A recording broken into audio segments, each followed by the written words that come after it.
سلامونه او نیکی هیلې. زه ډاکټر ولیدالله عادل صاحبزاده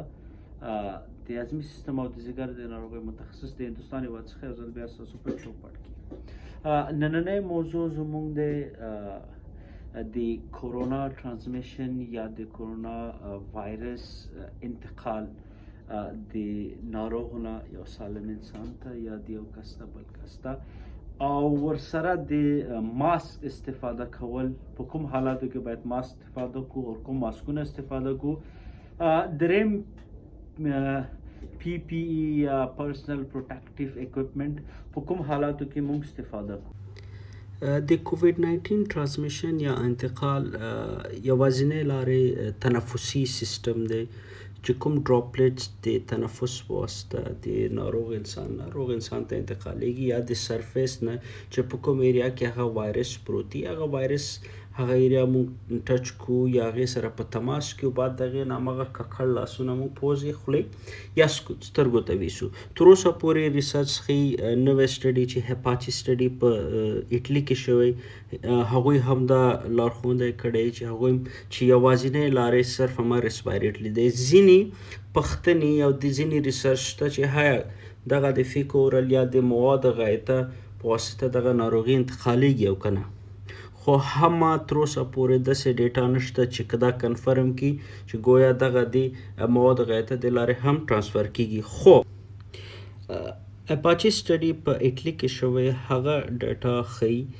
چې دغه وایرس د 50 نه تر 65% په کوویډ 19 ناروغانو په سټول کې لیدل شوی او د بلغم د مثبت راتلو د درېیم او د پنځم ورځ نه بعد دغه وایرس په مواد غایطه کې لیدل شوی او دا د منفي کېدو نه وروسته 11 ورځې پورې په مواد غایطه کې پاتې کېدی شي. اما تر اوسه داسې کوئی ډاټا نشته چې ګویا دغه مریضي انتقال سبب شوی. څرنګه چې موږ مخکې ویل دغه کوویډ 19 ترانسمیشن یا د دې انتقال د ریسپایریټري سیستم یا د تنفسي نظام په واسطه کیږي او دغه د یو ډراپلیټس یا ذرات، نو دغه ریسپایریټري ډراپلیټس په دوه رقمه دي. یو ته ایروزول وایو چې سایز یې د 10 مایکرون نه واړه وي او یو ته سپری ډراپلیټس وایي د 0.1 نه سایز یې غټ وي. ایروزولز کوم وخت کې دا جنریټ کیږي یا پیدا کیږي؟ په هغه وخت کې چې موږ یو پروسیجر اجرا کوو لکه برونکوسکوپي، اپر جی آی انډوسکوپي، انټوبیشن یا ټراکسټومي یا نارمل موږ نوبلایزیشن یا سی پی آر. نو په دغه حالاتو کې ایروزول جنریټ کیږي یا پیدا کیږي او سپری ډراپلیټس چې کله هم موږ ټوخي حالت کې، پرنجي حالت کې او خبرو حالت کې، زیاتر د ټوخي او د پرنجي حالت کې. که چېرته موږ دغه چارت ته وګورو، دا اپاچي اټلي سټډي دی. که چېرته موږ دې چارت ته وګورو، کله هم چې موږ کف یا سنیز کوو، نارملی دغه ایروزولز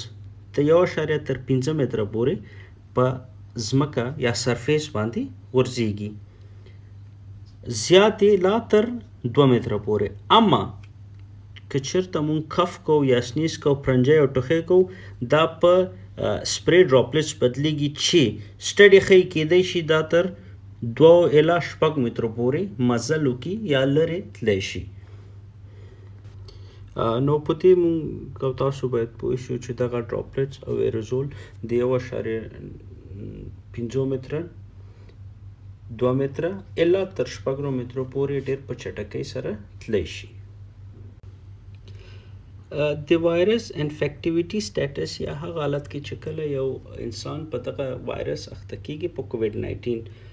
نو 4 حالت دی. یو اولنی حالت چې اعراض او علائم نه لري، دویم حالت کې اعراض او علائم میډ ټو موډریټ، دریم کې سیویر اعراض او علائم لري او څلورم کې کریټیکل اعراض او علائم لري. نو په هغه ناروغانو کې چې هغوی اعراض او علائم نه لري، نو د هغوی څخه د وایرس انتقال یا ترانسمیشن ډیر کم دی. نو ځکه ویل کیږي چې دغه ناروغانو ته توصیه کیږي چې تاسو 14 ورځې ځانونه قرنطین کړئ په کورونو کې، ځکه دغه انکوبیشن پیریډ 14 ورځې وي او د ښه کېدو چانس پکې زیات وي. اما کوم مریضان چې په اعراض او علایم پکې ښکاره کیږي نو د هغې مریضانو د 3 ورځې مخکې د اعراض او علایم او 3 ورځې وروسته د اعراض او علایم د خپرېدو چانس ډیر زیات او په سرعت سره وي. که چېرته موږ دغه چارت ته وګورو دا هپاچي سټډي شوی نو دې چارت کې هم موږ ته همدا ښودل شوي او وایرس درې پاس لري. اولنی پاس چې دی د هغه وایرل پاس دی چې کله انسان وایرس باندې مبتلا شو. دویم پلمونري پاس دی چې کله دا زموږ سږو ته راځي او دریم سایټوکین یا سایټوکینین سټروم چې ورته وایي چې ټول د بدن نور ارګانونه هم پکې انوالو کیږي. که موږ د وایرس ویبیلیټي وګورو نو دغه ایروزول چې کله هم د یو منتن انسان یا د ناروغ څخه د ایروزول بهر راځي یا د پرنجي په واسطه یا د ټوخي په واسطه دا په هغه سرفیس باندې د 3 ساعتو نه شروع تر 2 ساعتو پورې چې دا بیا فرق کوي په کاپر باندې. کاپر نه زیات په کارډبورډ په وسپنه بیا پلاستیک خو د 3 نه تر 2 ساعته پورې دغه وایرس ژوندی پاتې کیدی شي په سرفیس باندې. نو ځکه ډاکټران او دبلیو ایچ ای دا توصیه کوي تاسو ته چې تاسو خپل چاپیریال خپل کورونه یا بهر ساحې ضد عفوني کوي یا ډیسانفیکشن یې کوي. اوس راځو ماسک. آیا ماسک استفاده شي او که نه؟ اول راځو دغه اول ګراف ته نو ماسک اینډ ورسز ماسک چې کوم تاسو په دې ګراف کې سره ایریا ګورئ کوم ګراف چې ډیر های دی دا په یورپین کنټریز امریکا په دغه ساحو کې دي چې هلته د کووډ 19 مریضان مورټیلیټي ریټ او اپیډیمیولوژي ډیر اوچت دی نظر هغه ممالکو ته چې چیرته ماسک استفاده شوی لکه هانګ کانګ، جاپان، کوریا، سنګاپور. په دغه ممالک کې چې ماسک ډیر زیات استفاده شوی مورټیلیټي ریټ او د ناروغي اپیډیمیولوژي نظر اروپایي ممالکو ته فرق کوي. که مونږ د دبلیو ایچ او سپارښتنې ته وګورو دبلیو ایچ او په 6 تاریخ باندې سپارښتنه کړې چې پبلکس د پاره ماسک استفاده کول لازمي نه دی. اما د 6 تاریخ نه تر اوسه پورې ډیر زیات چینجز راغلي دي او بدلونونه راغلي. په هندوستان کې دلته په هندوستان کې 3 سټیټس 3 ایالات هم اعلان وکړل چې ماسک باید پبلکلی استفاده شي چې که چېرته څوک ماسک نه استفاده کوي دا یو جرم دی. نو بیا ډاکټران چې کوم توصیه کوي چې په کوم حالاتو کې ښه ماسک استفاده شي ځکه دبلیو ایچ او سپارښتنې ته ګوري ګراف ته ګوري نو مهم سپارښتنې هغه څوک چې د ریسپایریټري اعراض او علایم لري که چېرته هغه کامن کوډ لري ریزش زکام لري ستونی درد لري هغوی د باید ماسک استفاده وکړي. هغه څوک چې دغه ریسپایریټري ډیزیز یا د هغه ناروغانو سره اوسیږي یا هغه ناروغانو کیر کوي چې په ریسپایریټري ډیزیز باندې اخته وي. دریم هغه څوک چې زیات مریضیان لري که زړه تکلیف لري پښتورګو تکلیف لري د وینې تکلیف لري یا هغه مریضان چې امیونو سپریسډ دي یا د سرطان ناروغي لري په کیموتراپي باندې دي نو هغه خلک باید ماسک استفاده کوي یا عمرونه زیات دي یا څوک هغه چې پبلکلی ساحو ته ځي چې هلته ګڼه ګوڼه زیات دي باید ماسک استفاده کوي.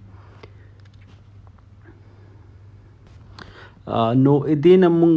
دا مطلب اخیستی شو چې باید ټول ماسک استفاده کړو چې مونږ د کوره بهر راوځو اول خو ضرورت نشته په دې حالاتو کې باید کورونو کې پاتې شو اما که بیرون راوځو مونږ باید ماسک استفاده کړو. چې ماسک څو ډوله دی اوس راځو د ماسکونو ډولونو ته. عموما کې ماسک 2 ډوله دی چې یو ته ماسک وي او بل ته ریسپایریټر وي. ماسک هغه ته ویل کیږي چې هغه د 4 خوا فټ نه وي مونږ چې کله تنفس اخلو د 4 خوا نه تنفس کوو چې یا هغه د کپړو یا د کالیو ماسک یا سرجیکل ماسک وي چې د دې فلټرینګ کپاسټي یوازې د 10 څخه تر 90% پورې. د کپړو ماسک موږ دوباره استفاده کولی شو د مینځلو نه بعد یا د ډیسانفیکټیشن نه بعد موږ دا استفاده کولی شو اما سرجیکل ماسک صرف یو ځل استفاده کولی شو. ریسپایریټر هغه ماسکونه دي که نن سبا ډیر زیات مشهور شوي چې 95 99 and 100 چې دوی فلټرینګ د 90 نه تر 95% پورې د فلټرینګ کیپاسټي لري. نو په دغه حالاتو کې بهترین چیز N95 دی چې N95 ماسک هغه ماسک ته ویل کېږي چې څلور خوا چې کله موږ ماسک استفاده کوو څلور خوی بندي چې کله موږ تنفس کوو صرف یوازې د فلټر د لارې تنفس کوو یا خپله د ماسک د لارې د ماسک د څلور خواونه نه چې دا ډیر زیات سیف دی نو د 95% پورې فلټرینګ کیپاسټي لري. اما دغه ریکمنډیشن وایي چې باید N95 ماسک یو ځل استفاده شي ریوزیبل نه دی خو چون په ننني حالاتو کې چې سټاک نشته ډیر کمبود سره مخامخ یو نو دغه ماسک دوباره موږ استفاده کوو نو باید دا په 2 ساعته کې خودل شي او د 2 ساعتو نه بعد دوباره استفاده شي. دلته په هندوستان هیواد کې ایمز هاسپټل او آرټیمس هاسپټل خپل ډاکټرانو ته څلور ماسک ورکړي. موږ ته څلور ماسک راکړي چې هر ماسک د استفادې نه وروسته 6 ساعته استفادې نه وروسته هغه موږ سټور کوو 2 ساعتو دپاره ځکه موږ مخکې ویل چې دغه ایروزول په سرفیس باندې 2 ساعته ژوندی پاتې کیدی شي نو 2 ساعتو نه وروسته دغه ماسک موږ دوباره استفاده کوو. په کومو حالاتو کې موږ دغه N95 ماسک استفاده کوو. N95 ماسک په هغه حالاتو کې که چېرته موږ ډایرکټلی د کووډ 19 مریض سره مخامخ په فرست لاین کې یا چېرته موږ کوم پروسیجر اجرا کوو هغه پروسیجر چې ایروزول جنریټ کوي لکه موږ مخکې ذکر وکړو انډوسکوپي برونکوسکوپي یا انټوبیشن CPR په حالت کې باید موږ N95 ماسک استفاده کوو او نارمل حالتو کې په کوم حالت کې موږ باید سرجیکل ماسک استفاده کوو. سرجیکل ماسک صرف میډیکل سټاف دپاره چې هغوی په هاسپټل کې کار کوي نارمل مریضان ګوري یا هغه د شفاخانې کارکوونکي دي یا په شفاخانه کې صفاکاران دي یا د مریضانو خیال ساتي نو په هغه حالت کې سمپل ماسک استفاده کوي. N95 ماسک صرف هغه حالاتو کې چې چېرته دوی مریض سره ډایرکټ د کووډ 19 مریض سره مخامخ دي. اما ځینې ډاکټران په OPD کې استفاده کوي اټس سیف که چېرته دا ماسک باید استفاده شي ښه خبره ده. او بیرون که کراوډډ ایریا ته ځو عام وګړي استفاده کوي نو ټولو نه ښه دی د کپړې ماسک ځکه چې هغه بار کولی شي استفاده کړو. سرجیکل ماسک چې کس لاسرسی ورته نه لري بار استفاده کولو ته چې یو ماسک والو یو ځل استفاده کو بعد د هغې نه موږ هغه سټور کو یا استخطا کو نو بهترین دا دی چې د کپړې ماسک بیرون تک دپاره عام وګړي باید د کپړې ماسک نه استفاده کړي دا کومک کوي د وایرس د مخنیوي دپاره. نو ماسک استفاده موږ د ځان دپاره استفاده کوو چې ځان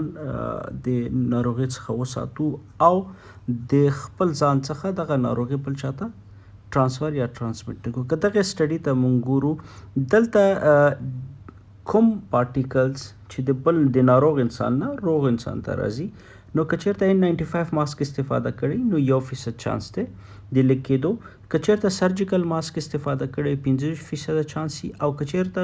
کور یا هوم میډ د کپړو ماسک استفاده کړی 33% چانس دی هغه پارټیکلز د لیک کېدو دی. برعکس چې کوم پارټیکلز موږ خپله جوړو که چېرته موږ N95 ماسک اچولی نو 10% هغه پارټیکلز بیرون وتو چانس شته. که چېرته سرجیکل ماسک موږ استفاده کړي 50% او که چېرته د کپړې ماسک موږ استفاده کړي نو ټوخي یا پرنجي سره هغه پارټیکلز 90% پارټیکلز بیرون انتقالیږي. د دې څېړنې د لیدو نه باید موږ په دې پوه شو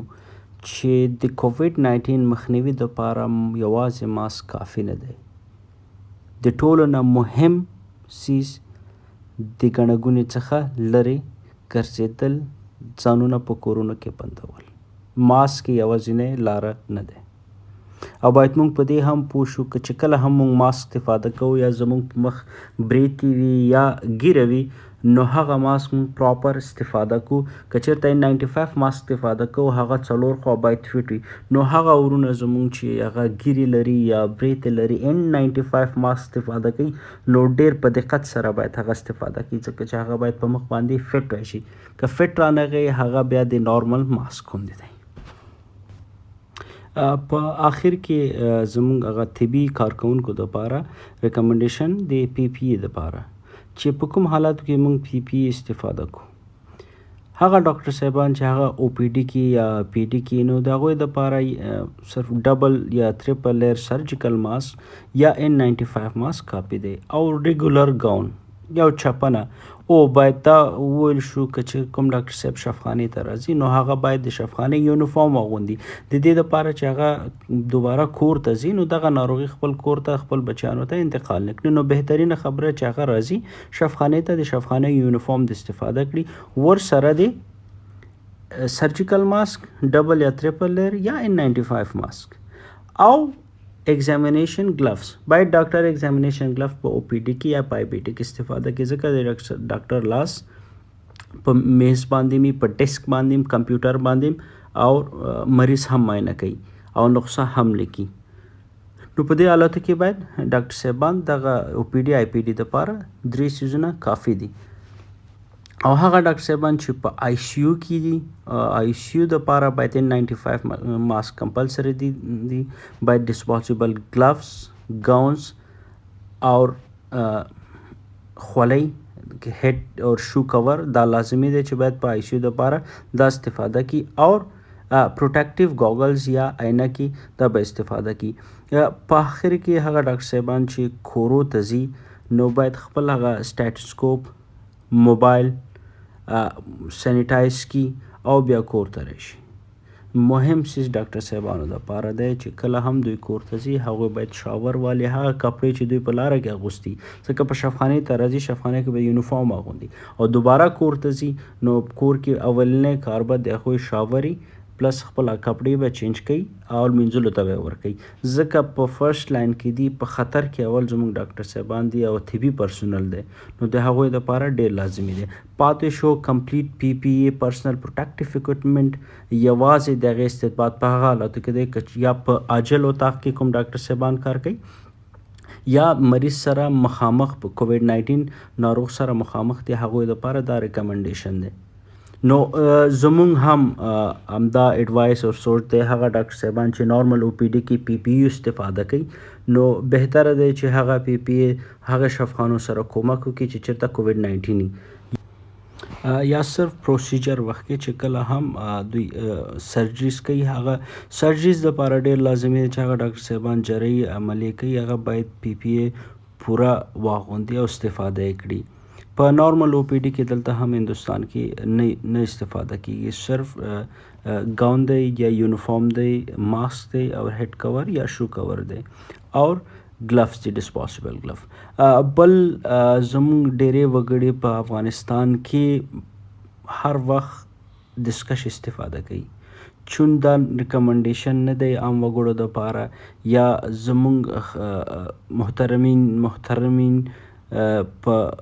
میډیا کې راځي هغوی گلفز استفاده کړي بازار کې گلفز استفاده کوي سودا اخیستلو وخت کې گلفز استفاده کول خپل هم ریکمنډیشن لري چې په کوم حالاتو کې باید گلفز استفاده کوي ځکه گلفز خپله د کووډ 19 د انتقال سبب ګرځیدی شي. نو بهترین دا دی چې کله هم شاپینګ کوئ که گلفز استفاده کوئ باید د همغه شاپینګ نه بعد یا سودا اخیستلو نه بعد ایسته واچول شي. ادروایز گلفز که تاسو یو گلفز ټوله ورځ استفاده کوئ دا هم ډېر زیات زیانمن دی. نو بهترین لار دا دی چې لاسونه ومینځئ یا هینډ سینیټایزر استفاده کوي. مننه امید لرم چې دغه ویډیو به ستاسو په ګټه وي تمام شوی وي او تاسو یې شیر کړئ. په کور پاتې شئ چې روغ پاتې شئ. تاسو هم ځان نه قهرمانان جوړ کړئ څوک چې په کور پاتې کیږي هغه قهرمان دی. مننه.